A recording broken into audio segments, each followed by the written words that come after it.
We are in Kurseong. চলো একটু সাজুগুজু করি।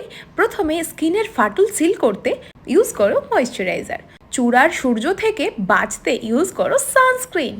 লেপাপতি আমার কিন্তু এখানেই মোটামুটি কমপ্লিট। বরফের মতো চকচক করার জন্য নিয়ে নিলাম একটা ইলুমিনেটর। বাড়ি বসে স্বপ্ন দেখে যে কালাগাড্ডাগুলো বানিয়েছি ওটা ঢাকার জন্য একটুখানি কনসিলার। আমি এখন মঞ্জুলিকা, আমি যে তোমার। ছেন ছেন ছেন। এবারে লালি ওঠাও, সারা মুখের জন্য নয় কিন্তু, তাই ভালো করে দেখো। আঙুল দিয়ে কাজ ছাড়ো। এখন একটু পাউডার আর সেটিডল। सुरीली अखियों वाले सुना है तेरी अखियों से। মস্করা একদম নয়, ইউজ করো মাস্কারা। ম্যাপ আঁকার মতো পেন্সিল দিয়ে নিজের ঠোঁটটাকেও আঁকো আর রং ভরো। ওপর থেকে একটু ওয়াটার ছিটিয়ে দিলেই ব্যাস, তুমি তো রেডি। আর আমিও রেডি। কমেন্টে জানিও কেমন লাগলো। রাধে রাধে।